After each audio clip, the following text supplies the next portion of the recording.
I don't know, maybe I might get a lot of slander by saying this, but I don't think when it comes to marriage and things like that, a man and a wife will ever be equal. Like, So there are aspects of my life that I will never reveal, that are between myself, my family. On the third day. and my child. That one, yeah. Like Christ himself. What was that about? I don't even know. You went to I a don't fancy know. restaurant in a beautiful place in South Africa, and he Milestone. left you with Love them. 7,000 Love them. rand. Babe? He's not circumcised. Foodies and all of that. I mean, I heard the audible voice. Tabile was holding It wasn't a decision. it was our sake. Meaning I already do it. Yes. Will it marry what you say you're doing? Which The show is Engineer Your Life, and I'm Lungelo KM. This is something I don't do very often, where I do an intro to the show, but I'd like to just do this special intro for today to appeal to you guys as our consistent viewers. And even if you're new here, I want you to make sure that as this video starts, or as this episode starts, depending on what platform you're consuming it from, you like this episode, you subscribe on this episode, and most importantly, you join as a member, right? You can join as a member for as little as R9.99, and what that does, it helps us to be able to reach better guests. It helps us to be able to have resources to give you a better quality of a production, so that you can keep on enjoying the quality Engineer Your Life content that you used to. But without getting further talking and irritating you about all those nitty-gritty details, welcome to the show. I've got a beautiful guest today, as usual. I think Sabano Kaban Kangan. It is what it is. I believe in God's timing for everything, right? 100%. Ne? Sure, it was time. Yeah, Whatever had to happen. happened that day happened. Yeah. Yeah? 100%. How are you, Mandisa? I'm fine. How are you? I'm fantastic. You look so good. Thank you. I So love- do you? Oh, I wear the same thing all the time. Don't worry. We still love Thank you. So, it's funny where Owami and I were commenting about your outfits. Yes. And Guti, are we in California or? I don't know where the France? hell I am or Or where I in think I Paris? am, but I gotta be warm. I hate feeling the slightest bit of coldness, so Yeah. I'm always just trying to cover my ass and. But yeah, I'm always just trying to make sure Yeah. that I'm warm and. We're free with words here, by the way. So Okay, feel free. perfect, okay. Yes. Love that. So as you've just heard it here today, this episode is coming from Paris. Yeah, boy. Take that if you want to or not. Okay. Mandisa Dandala. Dandala, is it your maiden surname or is it your marriage surname? Marriage. Marriage surname. Yes. My maiden is Zumakhasi. Umakhasi. Yes. That's not Zulu, I suppose. No, it's not. Tell me more. It's closer, and then Dandala also closer, so I married into a closer family. Yeah. My mom was Zulu, my dad's closer. So But you've assimilated well into Zulu culture, because I would have never guessed that. I grew up in the side of KZN, so Okay, I only yeah. spoke isiZulu. Only used to visit like back home. Now and again, I didn't really get to learn to fully immerse myself into, speaking the actual language and stuff like that. So yeah, grew up around Zulu-speaking people, and that's why I barely speak isiXhosa. Yeah. Yeah. And when you say back home, you speak of the Eastern Cape? Is it really the Eastern Cape? Is Mzimkhulu? Okay, yes, it's Yeah. borderline. Yes. It's borderline. Yes.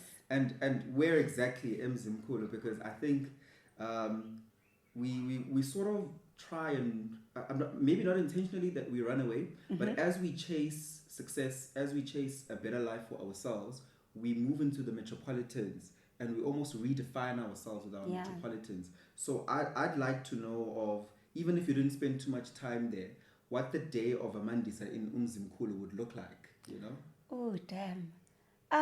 Shame, I really don't visit that much. So what's funny is that my husband is also from Mzimkhulu. Okay. So if anything, I'm more with my in-laws than Okay. I am with my actual family Yeah. based in Mzimkhulu. I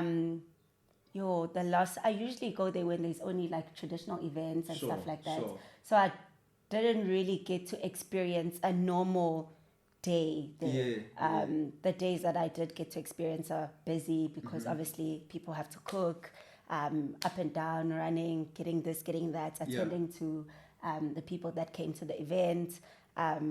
and all those things. So I didn't really get to fully live the life of I'm home a normal weekday. So most of your lived experiences is Durban, KZN side. Yeah. So what does a day then with your in-laws consist of? Let's say whatever the mcimbi is. Oh, it's the basics. I have my duties as a wife, which is obviously to mostly be in the kitchen. So do the dishes, I help with the chopping of the food. I'm not much of a cook, so I don't handle the actual pots, but I'll do my chopping, I'll do the cleaning, I will cater to the guests, and all those, normal things when it comes to being married to a traditional family. And how does it make you feel? Once again, I want to draw the parallel to the fact that we've constructed our lives around living in the metropolitan city. And how does it make you feel to go back to your roots every time you go back? Does it feel like it's your roots, or does it feel like foreign? And what is this old tradition in Fagwaguyo? Like, why am I doing this? Yeah, shame. For the longest time, I felt like, okay, it's 2020. Well, at that time, it was 2020 or something. And I'm like, no, come on. Like, we need to abolish those things. If you are a wife, you have to slave and all of that. I'm not saying that that's what I do, but that's the mindset I came into, yes. And when I got to actually fully experience being a wife, that side, it's the same, dude. Like, if as a lady, you have certain things you have to kind of follow or live by, then you won't find it hard. I don't slave. I think my in-laws are very modern. They're not the most traditional. Well, they are traditional, but like not like intense, like hard labor. Do this, cook, that, none of that. And I'm glad that they also understand my background, where I come from. I'm a city girl, so I'm not used to tata. What's that thing where you use cow poop and all those things? I've never done those things. Dung, to clean. I've never done those things, and I don't think they expect me to know how to do those things. Obviously, there are a lot of things that I've learned going into marriage and all those things, and I've taken out so many things from my in-laws. But I'm also just glad that I came there with certain expectations. Not that I fully lived to those expectations, but they weren't so far off from obviously what I was expecting. Do you think those expectations were a wall?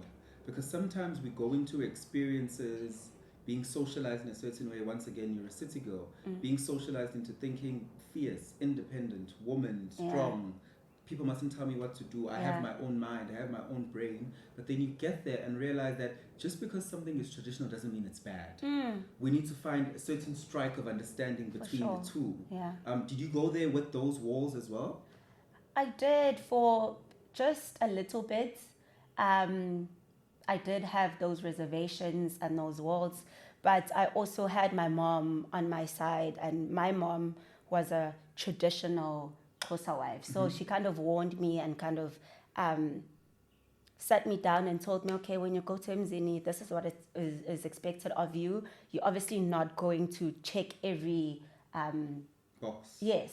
And accept that, be okay with that. But it also comes with the 50-50 thing. Like, if I come in and I say, this is what I bring to the table, I think I'm supposed to get that in return from my in-laws. Like, be kind, be nice, let's all be like open to listening to one another and all those kinds of things. So I did come in with the wall, but it wasn't like extreme things. Like I'm fine. I'm fine. I'm happy. But then you also come in at a different dynamic once again to how we socialize nowadays, in that you were in your early 20s when you're going into this. Why are you leaving the game so early? The game. I was never in the game, guys. I was never in the game. So for me, it's not even, I don't see it that way, because I met my husband when I was in grade 9. Okay. No, I met my husband when I was in grade 8. We started dating in grade 9. So from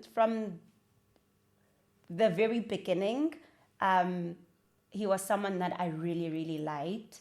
And then obviously that liking grew to love and stuff like that. So if anything, I knew I was going to eventually marry this person. And if you have that mindset, there's certain things that you reserve yourself from doing. I hear you. Like being in the game. So I was never really in the game. It wasn't much of a huge adjustment from like not being married to being married. It's still the same. It's just that now I'm more involved. Socialize with his family. I do things with his family, and it's more like, I don't know how to word it, but it's more like professional dating. I don't know. Because people like to put a stigma on the word marriage. As soon as you hear, oh, I'm married, you think, oh my gosh, I like that you're analogy. trapped. I like that analogy. Professional dating, it's like we've reached a new level of commitment. Yeah. So, and there's a discipline that comes with that commitment. 100%. And in any sphere of life, be it a career, even in relationships, as you're saying, you need a professional capacity that you're operating at so that you're successful at it. Yes. Yeah. It's exactly like that. Yeah. So, yeah, that's how I see it and how I look at it. Likewise with my husband. Yeah. But I'm sure there are many young women, even young men watching who are, or listening, who are 19. They are in a relationship with someone that's been 2-3 years. Yeah. The families are like, "Uwenza nomncane, hambo esikoleni, go to university, go do this." What made Mandisa and Kuhle still work on their careers with their relationship in parallel and not let the other make the other fail in your 19, 20, 21? Because those are crucial ages when people are self-searching. Yeah. Some people are self-destructive in their self-searching journey. How do you guys survive or make those years successful, those formative years? I think it came with a lot of supportive people in our lives. Like you say, you get individuals who kind of try to distract you from your goal, or I don't know how to word it, but for us, if anything, it was just having that supportive system. Like all my friends were very supportive of the relationship, even my family.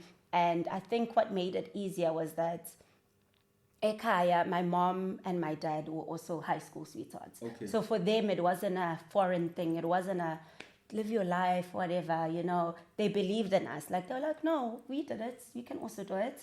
And you got those individuals who obviously had their own opinions. Oh my gosh, it's just a now thing that's going to end and whatever. So I think having that supportive system helped us.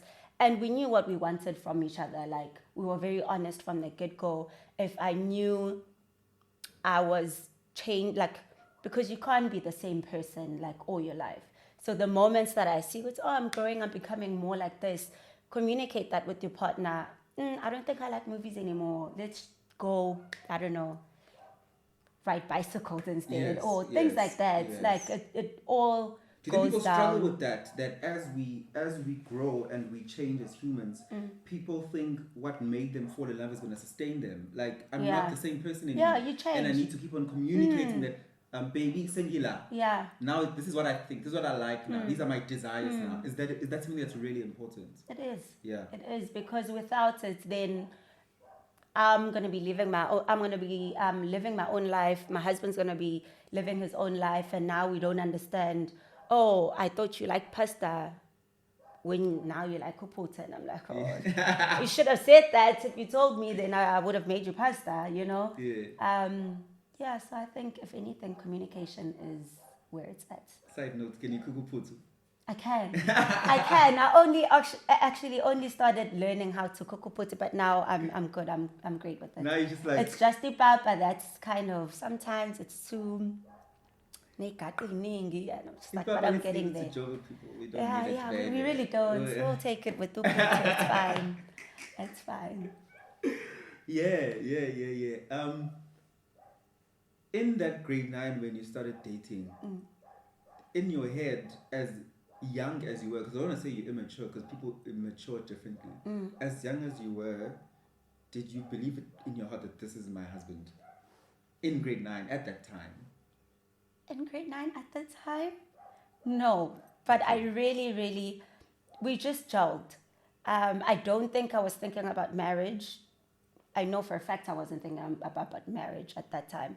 But I knew at this point in my life, this is who I want to be around.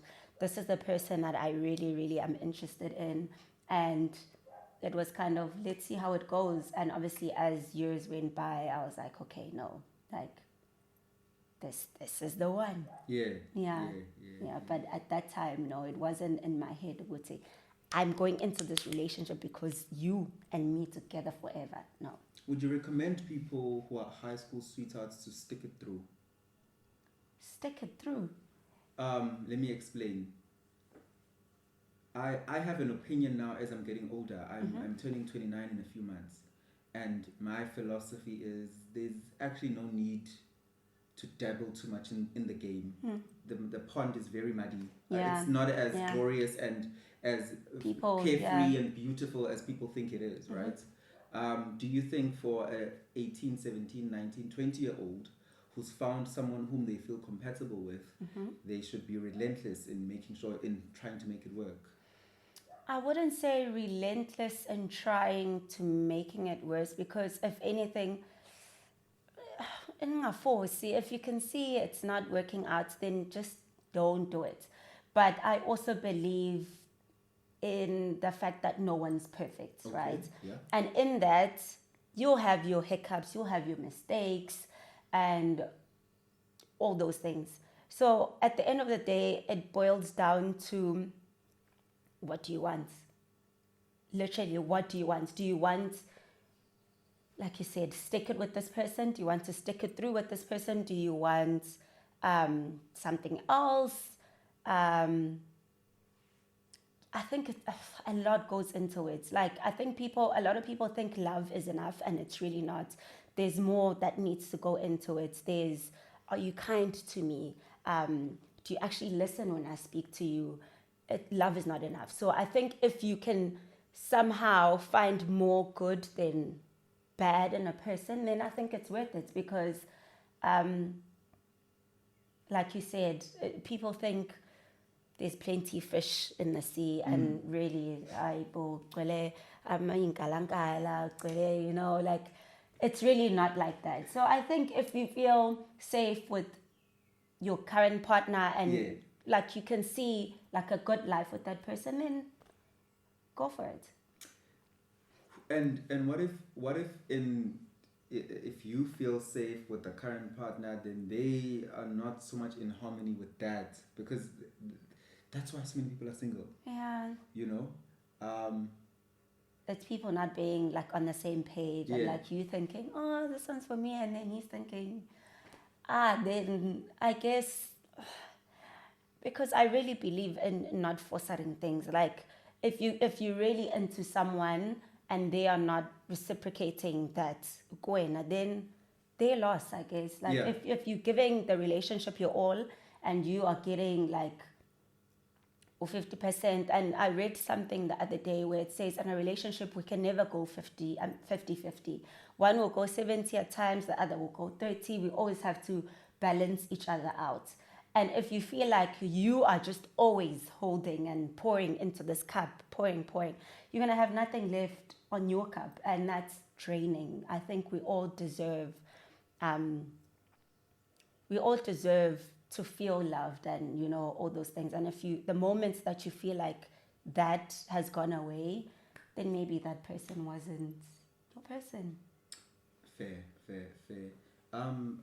Moving on from that, long-term committed relationships come with a lot of challenges. What's your longest breakup? Oh, it wasn't that long, maybe 2 weeks. 2 weeks.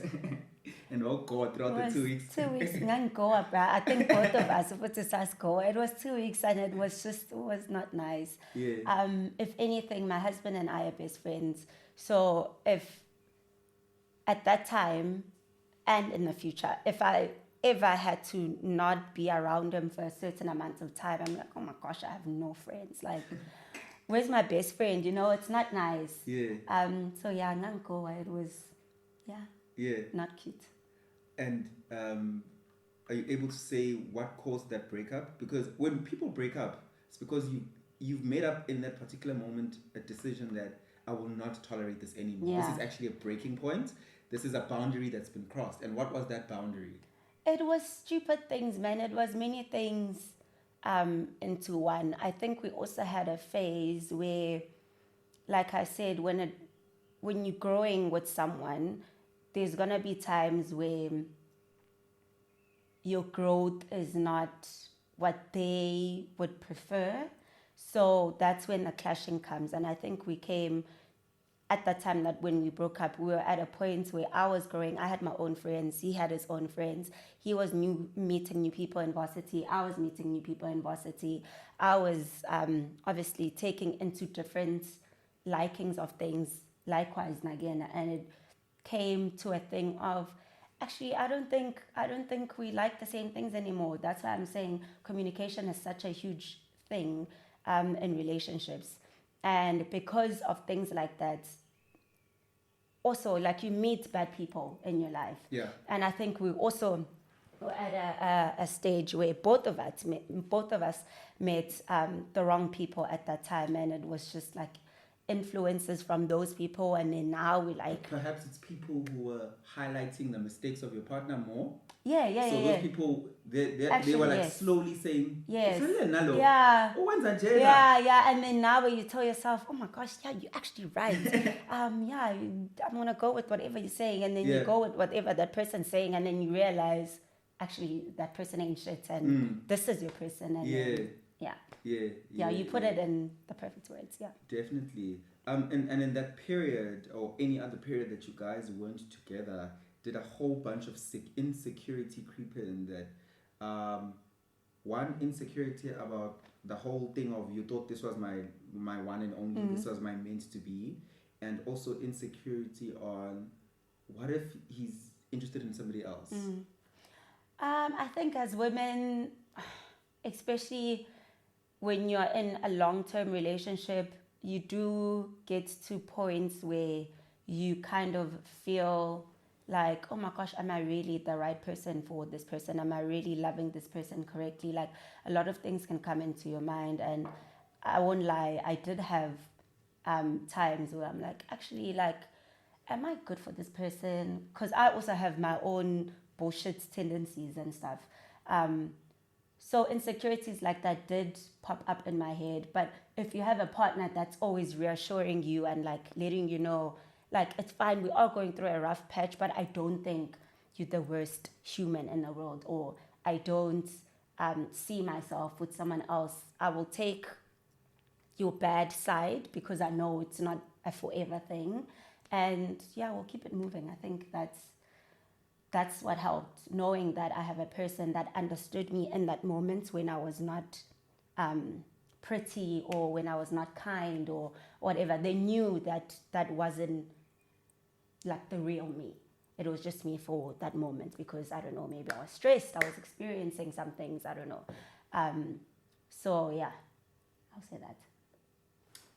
You speak of your husband has had to tolerate bullshit tendencies because of growth or whatever, just things that you go through.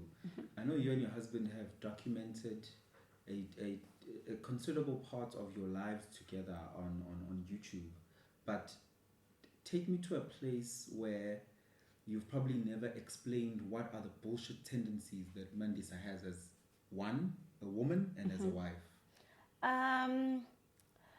Okay, when I say bullshit tendencies, I mean like things like maybe not prioritizing him. There was a phase where I was very, very gym driven and stuff like that. And on date night, I'd be like, first I have to go to the gym, and he'd be like, that doesn't make sense. Like, you can go to the gym any other day. Yeah. Things like that. Or things like maybe allowing the people in my life to have a certain influence into our relationship, and actually like going with it. Or maybe just being unkind and being mean, or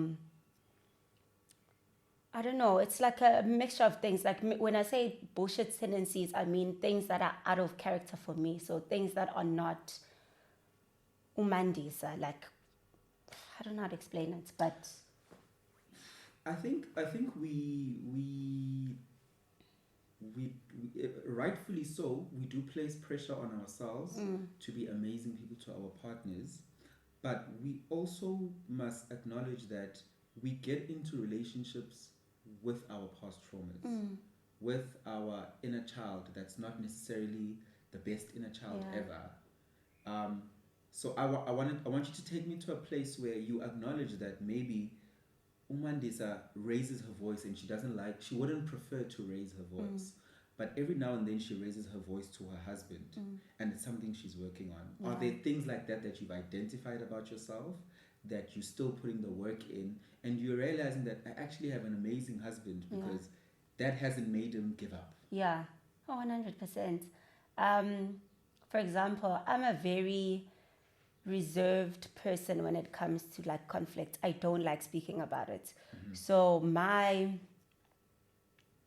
nasty trait is when, for example, my husband and I are having a discussion and it's a serious topic, and then I'm just like, I don't know how to respond because I'm that person. Like ngifaka izinto enhliziyweni, and then like I take things very personal and like attacks almost. So if anything, instead of me vocalizing how I feel, I just shut down and I go into my own space. So those are things that I am working on till this day, because I just find it very hard to be confrontational, to express my feelings. And he's the opposite. He's very vocal and he's very emotion driven, and he just knows how to speak. I'm the opposite. So sometimes we clash in instances like that, but I've also realized that he knows that I'm that person. So there's times where he would speak about something and then he wouldn't expect a response from me, and then maybe hours later or days later I'd be like, hey, remember when I said this and that? Have you given that any thoughts? Are you ready to speak about it? When you are, let me know. And yeah. I hear that. Another thing I want to go back to, you mentioned that you've had many instances where either people you're close to or external people, have voiced opinions about you, your relationship, your husband, and that may have caused conflict and had some influence, right? You know, a lot of men and women who are survivors of domestic violence often say that I couldn't tell anyone. I didn't feel okay with telling people what I was going through, or I did tell a friend, but I told her not to do anything about it because I wasn't ready to come out with the story. Yeah. So in what instances is it important then to discuss your marital issues or your status of your marriage with other people? Yeah, that's a tricky one. But I don't know. I just feel like as humans, we should always have a person that we can rely on as like a safe space. Yeah. And with that comes obviously establishing a relationship with that person and feeling like, okay, I can trust this person to say this, and that. I think every single human needs a person like that outside of your romantic relationship. So yeah, if anything, I think I urge people that have things like that going on in their lives to seek whoever feels the safest to them, and obviously open up to that person and I guess see how that would go. I've never been in a situation like that, so it's hard for me to speak on that topic. Yeah. But if anything, I think my sisters, my mom was my safe space. And yeah, more than anything, I'm just grateful that I do have two sisters that I can just always pour my entire heart to. And what happens when they start having disdain towards Kuhle because you're always coming with all the bad news?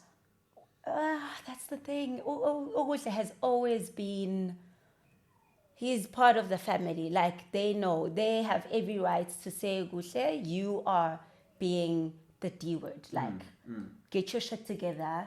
Otherwise, I don't know, mayhem will happen. And my sisters have a really, really healthy relationship with the Kuhle. They understand boundaries, but they also not, they don't feel like they need to reserve their feelings around him, because we all grew up together. Well, not grew up together, but like we know each other. Like, they know him, he knows them. So it's like easy for topics like that to come up. It's different for other people, but for me, that's my story, I guess. I don't know, it's hard to speak on how others could possibly handle things like that, but yeah. I wanna lay out this next question, because there is no malice in the question, but I want to lay it out because I want to move the direction of the conversation into speaking about, it's a traditional, so you're in a marriage which you believe has a traditional family, but at the same time there's a good modern element to it. So in the modern element to it, you sound very happy and fixed in being in a monogamous relationship with your husband. There is, nowadays, it has been a topic that is at the top of people's minds once again, that a monogamous relationship is not the only relationship, happy relationship that exists. People can be happy in relationships that are not necessarily monogamous. How often have you had fears that my husband is cheating on me? As a husband, I've never. But prior to us getting married, I've had times like that. And I think, if anything, it all goes back to who you have around you, and what are they feeding you. If my husband is out with the boys, what are the people you were saying about the fact that he's out with his boys? Things like that play a huge role into, I guess, at that time, why I would think, oh my gosh, maybe he might be with a girl. Should I text that and see if he's going to reply? Things like that. But in my marriage, no. I think our marriage was a very, very intentional thing. We both knew what we wanted from it. Till this day, I don't think any marriage is perfect. That's why I'm going to say, till this day, we are working on ensuring that our marriage is healthy. It's an everyday thing. But prior to that, I don't want to say obviously, because it's not every person's reality, but I have had instances where I'm like, damn, maybe I should also be like honest. Because we used to have a very open and free relationship, in the sense that when he would say, I'm going out, I'd be like, oh, okay, go out, whatever. When I say I'm going out, he'd be like, okay. And there'd be times where my friends would also be like, how, your man hasn't texted you this whole day? And I'm like, yeah, there's nothing wrong with that. Until they made it a thing, maybe you should see what he's doing since he's not texting you. Now it's like a mind game thing. And I'm like, fuck, what's going on? Am I supposed to be texting him 24/7? But it shouldn't be like that. I think be in a relationship with someone that you trust. Otherwise, you won't enjoy it. Like, people have lives outside of relationships. True. And when some people come to realize that, oh my gosh, you have a life outside of me, they automatically jump into conclusion of that life involves another partner. No, it could be your partner going to play soccer. It could be your partner going to a bar with his friends. Even that, it doesn't have to involve women around or stuff like that. Obviously, I'm not there to police and monetize every move. I don't see everything that he does. But again, trust is a big thing when it comes to relationships. And have you guys had the conversation around what happens if he falls in love with somebody else?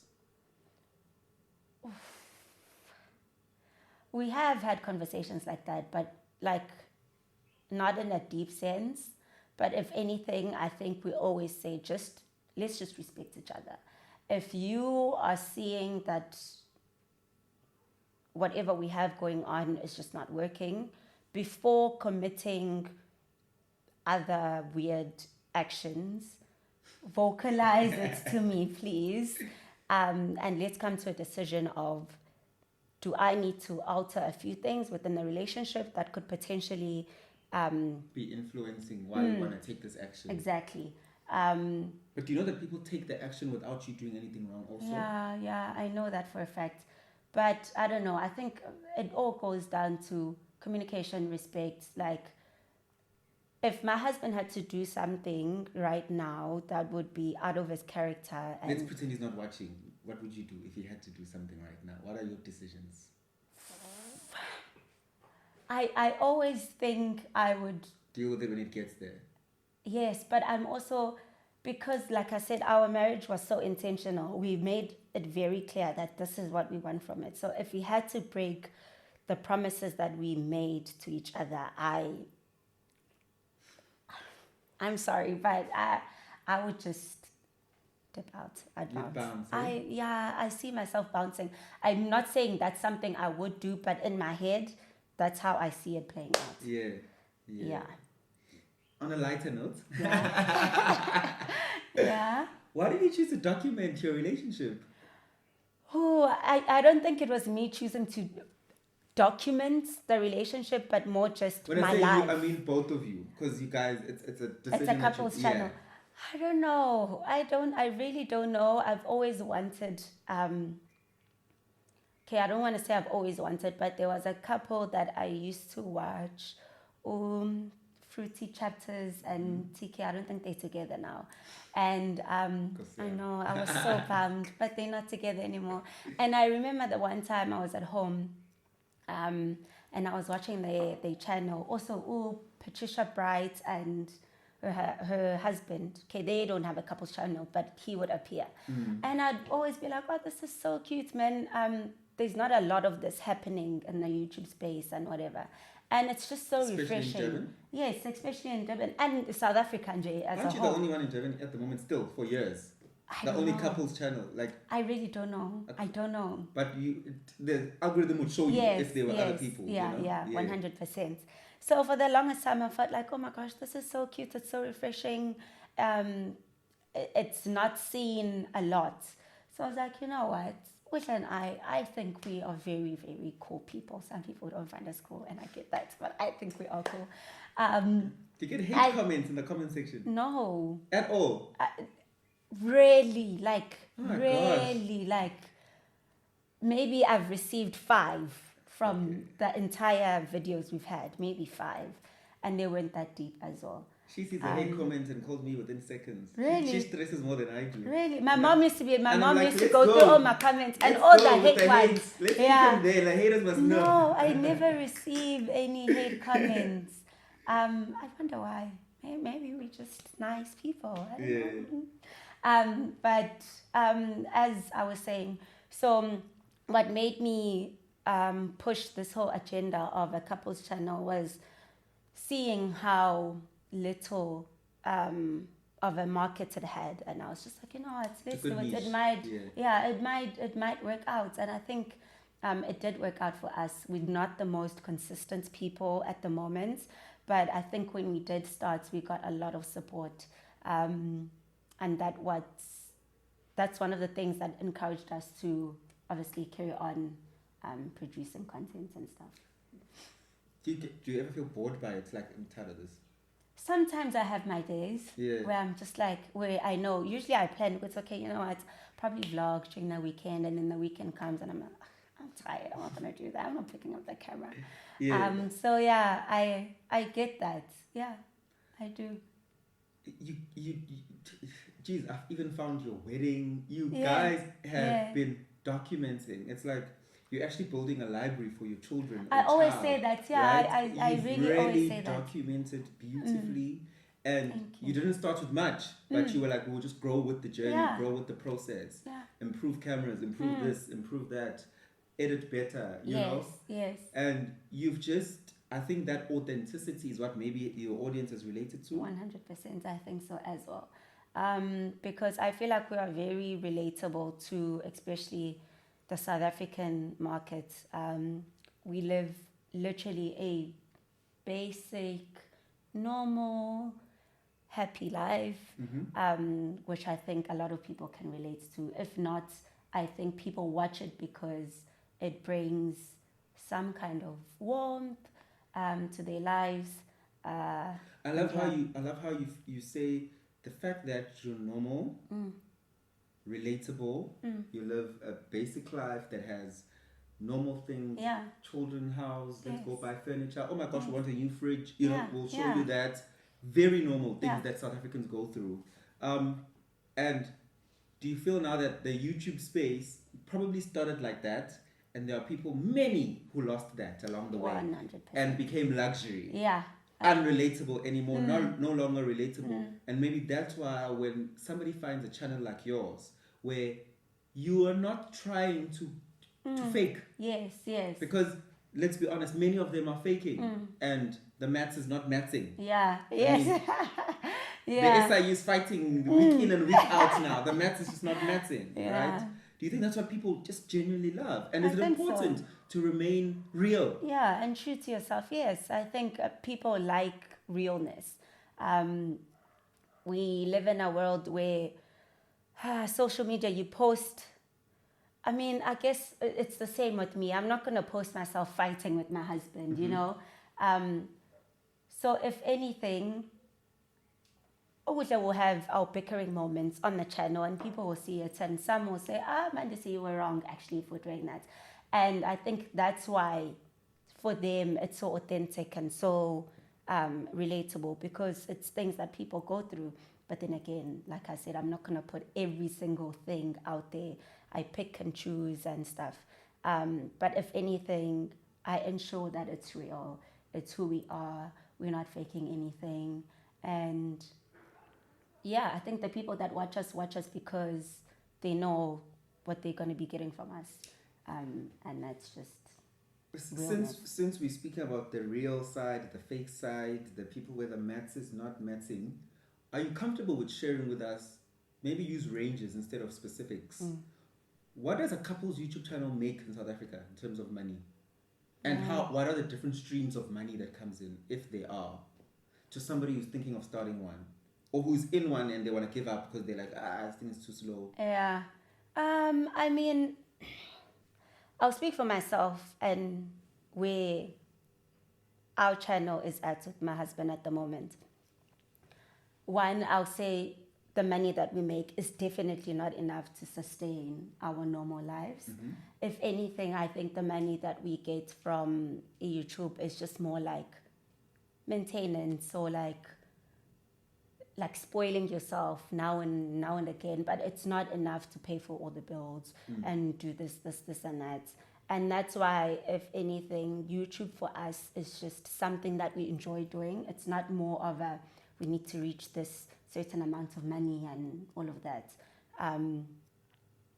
And then when it comes to different streams of getting an income via YouTube, speaking for myself again, I've had brands approach me for sponsorship work. So that's where the money's at, I believe, 100%.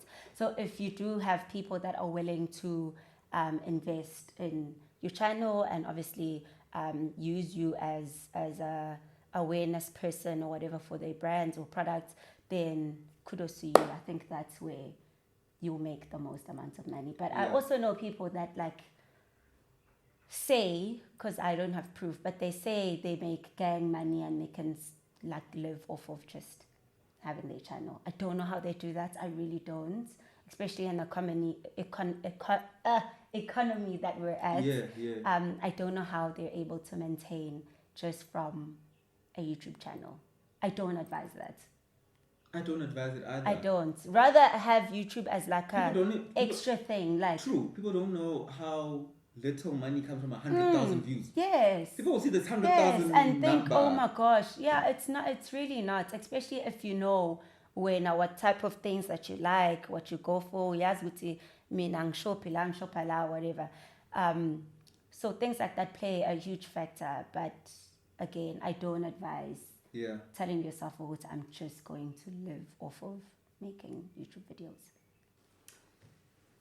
As we move on, there's a lot of people who who've either come out after their relationship has ended, relationship, marriage, whatever it is, who've gone and said that I was very lonely in my marriage. Is it possible to be lonely in a marriage? Because so many people aspire to be married because they feel like they're in this unison where their sense of loneliness goes away, and they just find this full cup that's always overflowing. Can you be lonely in a marriage? Have you ever felt lonely in a marriage? I've never. But I think it is something that's possible. I don't know. I don't know how, but I think it does happen to a lot of people where you come with an expectation and you think, yeah, this person, like, I'll always be like good and set, and then bam, I guess you get lonely. Yeah. But I've never experienced that, so I don't know what would even bring a sense of loneliness. Maybe, I'm trying to think of things, but maybe having a partner that's not understanding of you, or is not a good listener, or just likes to do things solo. I don't know. My husband and I do pretty much a lot of things together. So I've never felt lonely. Yeah. And I never wish to. But yeah, I guess. Ngiyacabanga nje ukuthi you've spoken and gone all the way far. Yeah. Spoken Only. about age. Yeah. And then I haven't even asked, how old are you? You don't know how old I am. A lot of people actually don't know how old do I look. No, I know. Oh, do you know? Do you remember how we met? Oh, yes, we all did an introduction, and yes, then, yeah. I know. So somebody listening is like, they keep on speaking about marrying young and yeah. this. Oh, the young guy.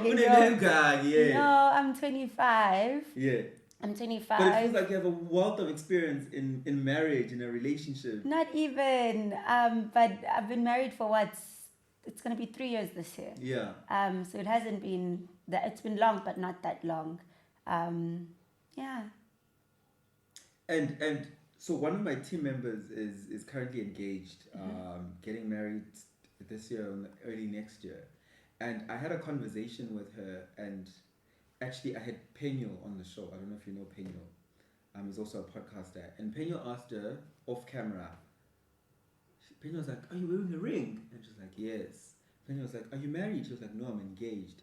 And then Penyo was like, "Why are you engaged? Because you look young." She's 21. Ooh.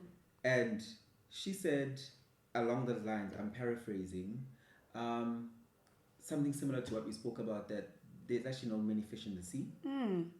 That notion of being in the game is fickle.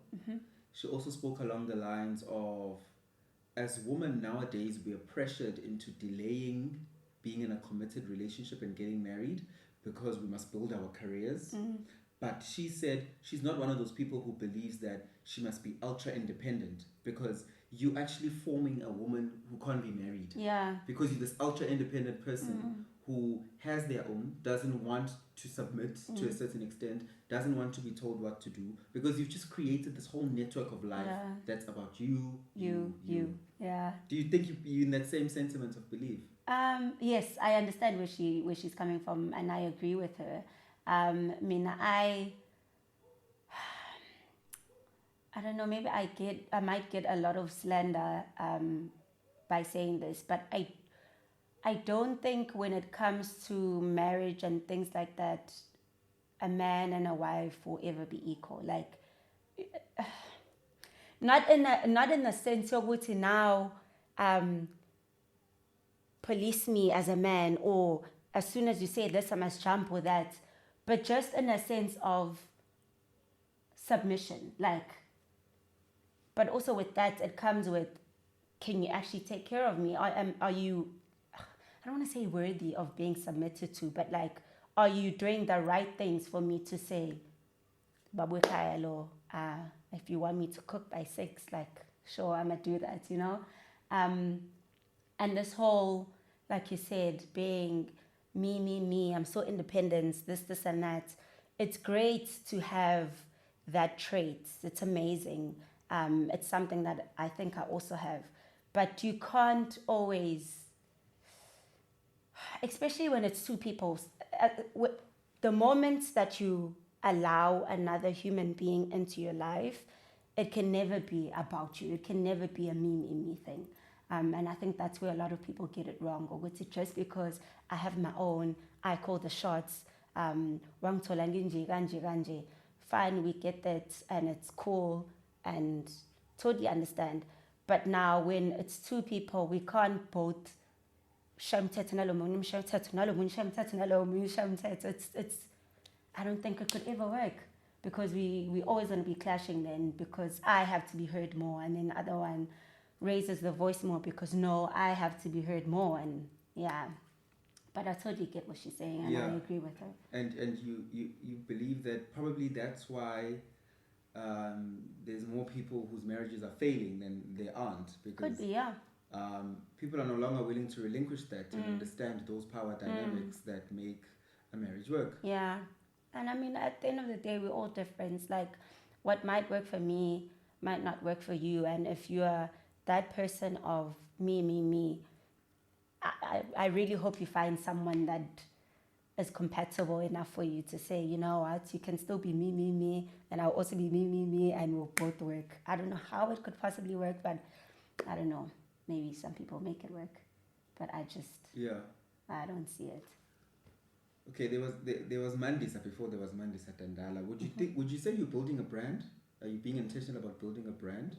Yeah, 100%. Yes. Yeah. And what is that brand? It's shame. This is something I've actually really but like found it hard to. I can tell you what it's not, as an external person. Oh, what is it? It's not baddie. Oh, no. No, I'm not a baddie. What? No, I'm not a baddie. Definitely not that. But it has been very hard to put a definite answer and say, this is me as a brand, because I'm forever evolving. But like you said, I'm definitely not a baddie. And if anything, I hope I'm portraying a brand that's mature but also relatable, especially for my age mates, because I don't want to now alienate them. Yeah, I don't, because at the end of the day, I also relate to things that they go through. Yes, they might not be married or be on the same wavelength as me, but at the end of the day, I'm 25. Like, I see what other 25s are doing, and I acknowledge it, and I'm like, okay, that I want to do, that I don't. That I want to do, that I don't. So yeah, I guess I hope I come across as a very mature, ladylike, very, calm, and yeah, trustworthy. Do you have anything against baddies? No, I don't. I love baddies. Like, if you want to be a baddie, do you, baby. Like, I'm still supporting you. Yeah, no, I but love... people at 25 are baddies, Mandisa. Maybe you're alienating them. Even my friends are not baddies. It's not all of us. But there's a certain, group that's fine. Come on, for support them. Me, no? No. I don't even see myself being a baddie. Not for me, but I love it on other people. All the baddies out there, love you guys. So no BBL coming soon? No. No. That look. No. I like the fact that we've come to a point where women can say, I want to change this about my body, and I don't care what anyone has to say. I really like that, but yeah, not for me. Not for you. Yeah, I'm so Jamila. If I give my fat ass, I'll get it. If I don't, then hey, it's whatever. It is what it is. It is what it is. We're going to near the end of our conversation. I'm going to make it a bit lighter. By the way, the conversation has been beautiful. Enlightening, because as a 25-year-old, you gave me exactly what I wanted, which was commitment, being disciplined, being decent, and as you're saying, being mature and ladylike as a young woman. It does not seem to be something that's in fashion anymore. Yeah. You can dispute me or not. That's my opinion, and I'm sticking to it. Comment if you disagree. It's no longer it's no longer in fashion. Yeah. You need to be bedinyana, long nails. It's almost like you can't be seen if you're not like that. And I feel like that's the mentality a lot of people my age have. If I don't look the certain way, then no one will notice me, or if I don't, then I'm not part of the cool girls or whatever. But just be true to yourself. But maybe you're Live your privileged truth. because you found love early. So you found your cocoon early, and you were protected under the shelter of being in a good relationship, right? No, 100%. So those people are still searching. They're searching in the jungle, and the jungle has so many villains and vultures and dragons and. No, I agree. You know? I agree. We're all different. We all have different experiences, and yeah. Who's your favorite artist? Do I have one? Do I have one? Who's my favorite artist? I'm pretty sure if someone had asked me that like 2 years ago, I would have been able to answer you. I don't think I have a favorite artist. I'm very, I like everything. I like a lot of things. I give a lot of things a chance. And whatever I vibe to at that moment, or I'm enjoying at that moment, then I guess I was supposed to soak it in for that moment. And then if I find something else or someone else, then I guess I go with that. I don't think I have. Who do you pray to? I pray to God. I also pray to my mom. And a lot of people think, why would you do that? But to be honest, there's some saying that I really, really resonate with, and it says, "Mom, take off your mask. I know you're God." And for people that are very spiritual and very godly driven, they're probably like, why would you even say that or whatever? But for me, you know how they say umzali is unkulunkulu wakho semhlabeni? That's exactly what my mom was. Or is, I don't know, she's gone now, but yeah, that's exactly what my mom was in my life. So whenever I pray, I say, God, and then I have a little moment and I'm like, Mom, I know you're probably hearing this. These are my plans. If we can plant the right seeds, just connect the dots, please do it. And yeah, if anything, I think I say, Mom, this is what I need or I am asking for. If it's not clear enough in God's ears, push it in his ears. Do you know what I'm saying? So yeah. I fully get you, and different denominations have a different word for that. Some call it a spirit guide. Some call it ancestors. Yeah. And that's exactly what it Yep. is. Yeah. Mom was heaven on earth for as long as she was around. She's no longer around. She's a spirit. So she's a guide in the spirit. Exactly. Because in the spirit, she now has that ability to connect to God, Yes. that spirit God. Yeah. Right? If you, I think almost every denomination of belief knows that God can be in the physical, God can be in the spirit. Yeah. So now she's transcended into God, your God in the spirit. Yep. And she's able to guide your life in that manner, and you can connect to her in the spirit. If you had one more chance to say something to her, what would it be?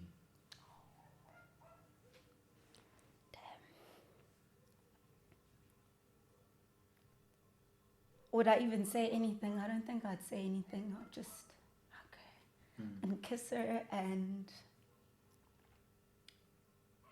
I don't know. Yeah. Yeah, I don't think there's a particular thing I would say, because I said everything. My mom and I were so close, so she knows it all. I think it would just be a hug. Yeah. By the way, it does get better. This is year 8 into the journey for me. I was 20 years old. It does get better. There are days, but it does get better. It not only just gets better, but your mother, if you were close to your mom as you're describing, I can relate. I was that close to my mom. She really does become your spirit guide. Oh, 100%. So I still remember my mom's face. Yeah. You don't forget. Yes. I still remember my mom's voice. Yeah. I don't forget. I still remember my mom's cell phone number. It will never go away. Yeah. And that's important. And I hope beyond the physical memories, you must take comfort in those memories and teach that to your son. Keep her memory alive through your son. Speak the good stories. Don't be scared to speak the good stories. I'm grateful that you come onto platforms like this because your son will access them one day. And I have a daughter, by the way. Oh, is it your daughter? Yeah. Oh, okay. Your daughter. I wanted you to finish because I didn't want to disturb, but I'm like, problem. you dragging the son thing. And your daughter will access this one day and know what a beautiful and pivotal woman my mom is because there was another stronger woman before her. Yeah. You know. That's beautiful. So you'll continue being strong. And more than anything, your mom was like, she's in good hands. You've got a lovely husband. Yes, I trust that. And they had a super amazing relationship. Yeah. So I know for a fact, wherever she is, she's like, no, she's fine. She'll be fine. Yeah. Thank you so much for your time. Thank you for having We me. love you here. No, we love you I here. love you guys Well, as well. Thank even you. if you're releasing a cookbook, come here. Yeah. We'll be there for you. We'll be there for I'll you. do that. Thank you so much. I always say we have a culture, I don't know if it's a Durban thing or a South Africa thing, where we are still learning. For example, if you watch podcasts overseas, a Kylie Jenner will go to a podcast. They don't see themselves too big for different platforms because they understand that different platforms hit different people. Oh, yes, 100%. Completely different audiences. Yeah. Here and there, the audiences may overlap, but it's not always the case. So today, you might have touched 5 people whose lives will change forever. Yes, and that's enough. And that's, More than enough. And that's enough. Yeah. Thank I you so agree. much. Thank you so much, Lungelo. Thank you guys Ne? for having me. It's really a pleasure. Cool. The show is Engineer Your Life. I'm Lungelo KM. Another incredible episode. I don't have to say much. I'll see you in the next episode.